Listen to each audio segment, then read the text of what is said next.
Oh, hey there. You know, YouTube is a really interesting platform. It's filled with tens of thousands of creators, all trying to make unique, interesting, and entertaining content. It's no secret that people have been inspired by others, who then go on to inspire others, who might inspire the original people. It's very cyclical in nature. In fact, I'd wager that if you asked a lot of the video game content creators on YouTube who inspired them, they'd point to the angry video game nerd.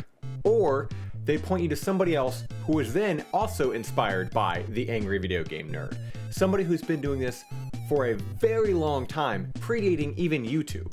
That's a very common theme with art in general, and video games are no exception. 2014, Middle-earth: Shadows of Mordor is released to critical and commercial success, a game developed by Monolith Productions and published by Warner Brothers. Like many games before and after it, Shadows of Mordor is another third-person open-world action-adventure game. Many modern-day open-world games are like a cross between The Elder Scrolls and Assassin's Creed, with many of their own unique ideas bundled in as well. And for Shadows of Mordor, that unique idea was the Nemesis System. This is a unique feature that gave more depth to the game while also giving it more replayability due in part to the radiant nature of it. It's a system that monitors the Uruk that you, the player, come into contact with. As you play, the game is keeping track of any feats or accomplishments that these Uruk have had, such as surviving a battle with you or even killing you. These feats can lead to the NPCs moving up through the hierarchy and getting promotions, while also gaining more power.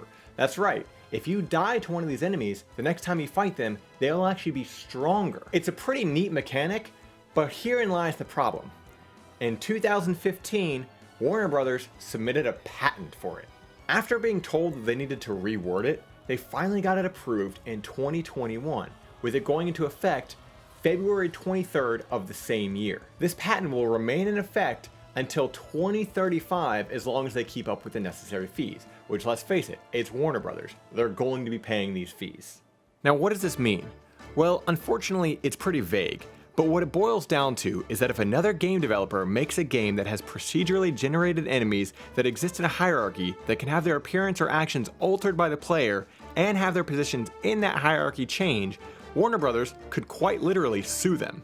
Or these game developers will have to pay Warner Brothers in advance to include these types of features. Ultimately though, what it means is most likely exactly what Warner Brothers wants, which is zero competition, which is awful. Warner Brothers is not the first company to do this though. You see, back in 1995, Bandai Namco filed a patent for what they called auxiliary games. Now keep in mind, I'm not a lawyer, nor have I even studied law, but essentially what all this boils down to was that this company was attempting to prevent any other game devs from having minigames during loading screens. The minigames didn't typically represent the mechanics of the main game they were associated with. So during the PlayStation era, Namco used this patent to play old classic Namco games during the loading screens. But what did this mean for other developers? Well, so as to avoid any lengthy or costly litigation, they did nothing. Loading screens essentially just became stagnant images. That was it. Game developers, rather than making anything unique, chose to make nothing at all. Because you see, as I stated before, a lot of these patents are rather vague, so they just chose to not risk it. It wasn't until 2015 that this patent eventually expired, but by that point, it was already too late. Technology has advanced so far that loading screens are going away entirely. But that's a topic for another video that I've already covered, so if you want to watch that, I'll put a link in the description down below. The point though being is that Bandai Namco managed to single-handedly stifle any sort of unique developments by filing this patent, and Warner Brothers just did the exact same thing. Shadows of Mordor was built off the backs of the games that came before it. Many open-world action-adventure games have taken ideas from their predecessors, built on them, and improved upon them. Then another dev comes along and does the same. Warner Brothers, however, has caused that to come to a screeching halt. While they benefit and profit from taking ideas of games that came before their own, they have ensured that going forward, nobody can build off of their ideas. In the future, we're guaranteed to have countless more open-world action-adventure games. They aren't going anywhere anytime soon, but it's rather disheartening to know that developers will have to be extra careful going forward with their ideas so as to not risk being sued by a giant corporation.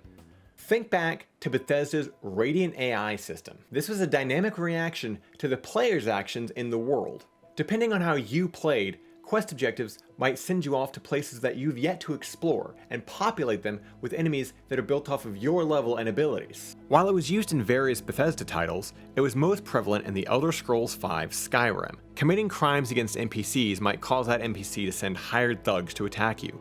Guards will respond differently depending on skill trees you've progressed down, telling you to keep your hands to yourself if you have a high skill in pickpocketing. I have no way of knowing for sure if Shadows of Mordor's Nemesis System was based off of or inspired by the Radiant AI system, but with how influential Skyrim was when it released, I wouldn't put it past them. So let's say going forward, Bethesda and Elder Scrolls VI wants to expand upon their own Radiant AI system.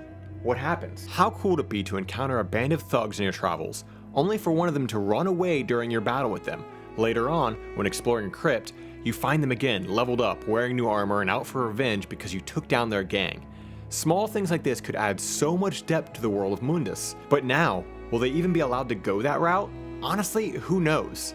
But that's the entire problem. It's simple things like this that could lead to stifling the development and creativity of other developers. Just so Warner Brothers can what? Make a couple of extra bucks? No, because regardless, people are still going to buy open world games, but they just won't be able to live up to the true potential they could have had, all thanks to corporate greed. Never mind the fact that there are going to be plenty of developers that won't even know that these patents or trademarks exist until it's already too late. That's why patenting an idea in a video game is so dangerous. The truly unfortunate thing about this, besides trampling other developers, is that it most likely won't end there. This kind of practice opens the door for other companies to do the same, but with other ideas. And who knows, it might even leak its way out of video games and find its way into other mediums, like YouTube. Which is why soon, I'll be filing trademarks on reviews, retrospectives, content creation, video game YouTuber, and of course, YouTube videos. So open your wallets, other YouTubers. It's time to pay up.